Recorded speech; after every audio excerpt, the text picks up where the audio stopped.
เจ๋งเจ๋งอย่างแต่ใบยง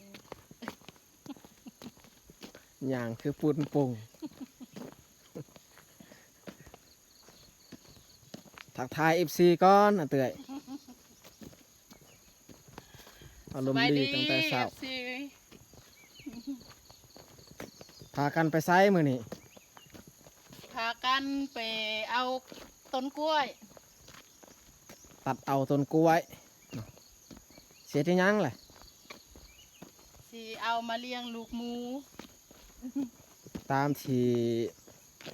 PPFC คอมเมนต์บอกให้ตัดต้นกล้วยแล้วก็มาต้ม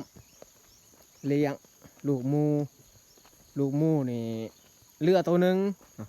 ที่เราเอามาจากให้แล้วเราซื้อเพิ่มอีกตัวหนึ่งตอนนี้เราคังไว้อยู่บ้านเพราะว่ามื้อนี้นี่เราต้องตัดเอาต้นกล้วยลองมาเลี้ยงเบิ่งว่ามันสิกินหรือบ่เพราะว่าพันมานี่เราเลี้ยงแต่มันบ่แม่นมันไทยได้มันที่เรากินทุกวันนี่แหละเราเลี้ยงแต่ว่าหมูมันบ่กินแล้วลองใส่วิธีนี้แต่ก่อนค่อยก็ได้ซอยต้นกล้วยคือกันแต่ว่าค่อยบ่ได้ต้มเลี้ยงแบบดิบวันนี้ลองมาตัดเอาแล้วก็เลี้ยงแบบสุก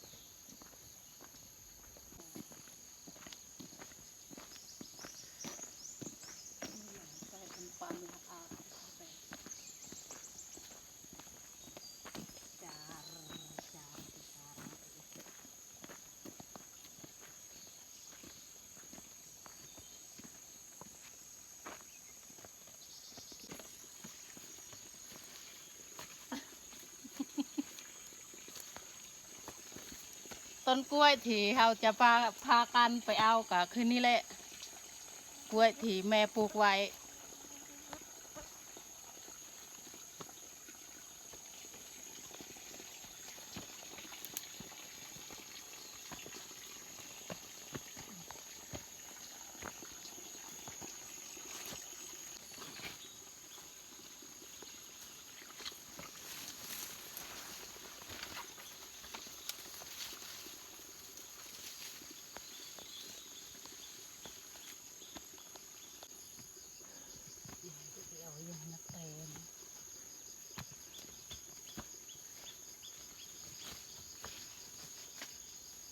นี่แหละต้นกล้วยที่เราสิเอาตัดเลี้ยงหมู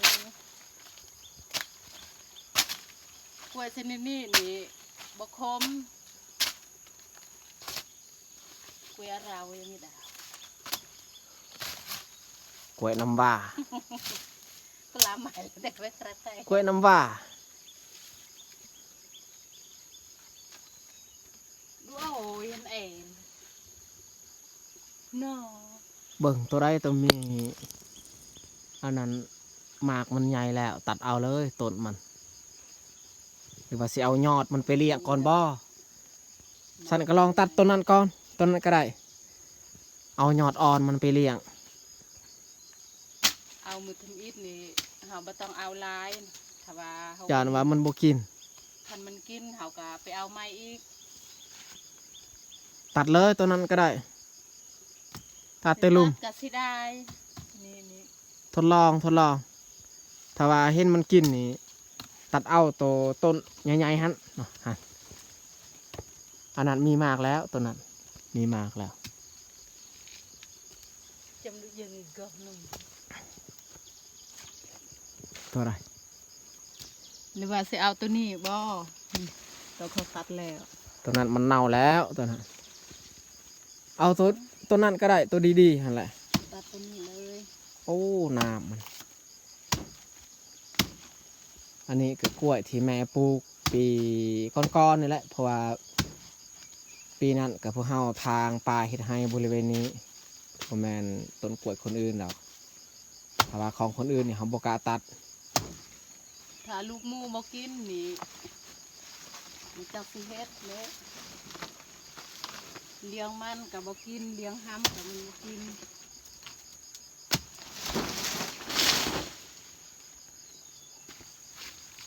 คันมันบ่กินเสียดายต้นกล้วยหาตัด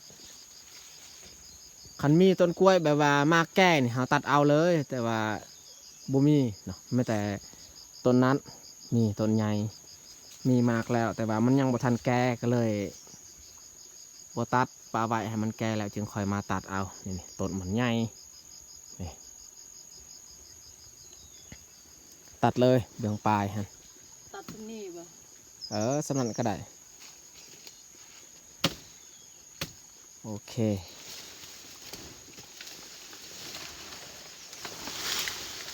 ปลาอยู่หันละ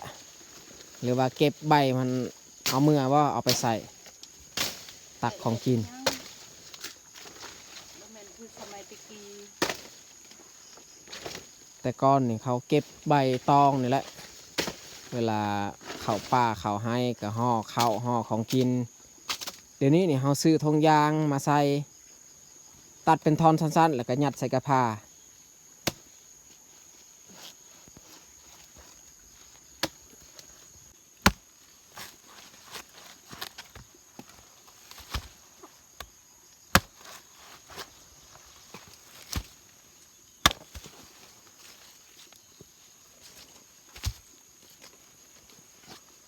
เรียบร้อย 3 ทอน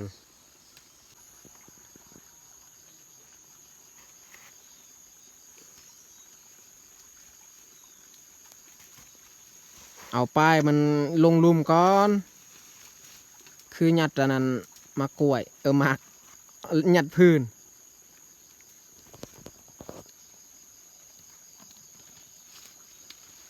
3 ทอน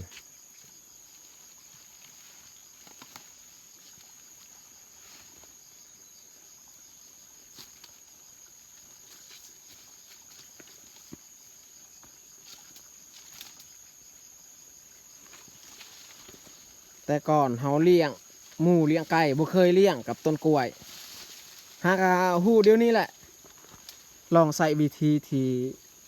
FC แนะนำให้โอ้ยถากมาจับตีน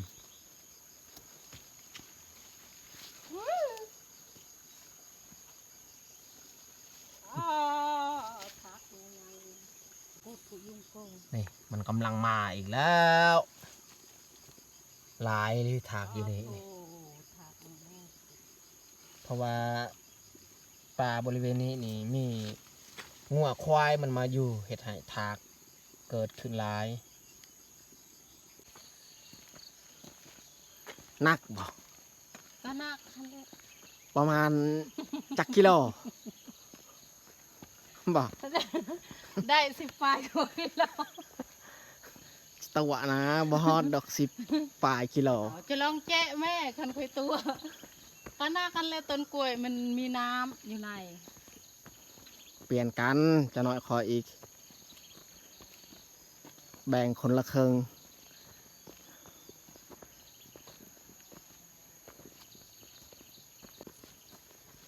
น้ำมันย่อยเลยทางก้นหั่นน้ำจากต้นกล้วย เห็นเสื้ออาเตยมันเปียกก้นอันกระพา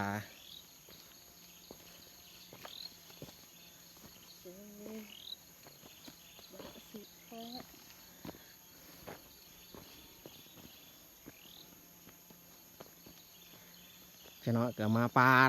าดแล้วก็ไปต้มบ่ต้องใส่หัวหานอีกเพราะว่าผ่านมาในเฮาเลี้ยงกับหัวหานนี่เวลามันกินหัวหานเนี่ยมันอาปากจักเป็นอย่างวะเรียกว่ามันบ่ถือกับหัวหานบ่เพราะว่าหมูที่เฮาซื้ออันนี้กันข้าเจ้ากับบ่เคยเลี้ยงหัวหาน หมูบ้านนอกหมูบ่เคยกินอาหาร คนเวียดไปซื้ออยู่แถวชนบทเมืองตะโอยเขตนั้นเพิ่นซื้อแล้วก็มาขายต่อให้อยู่บ้านเฮาอีก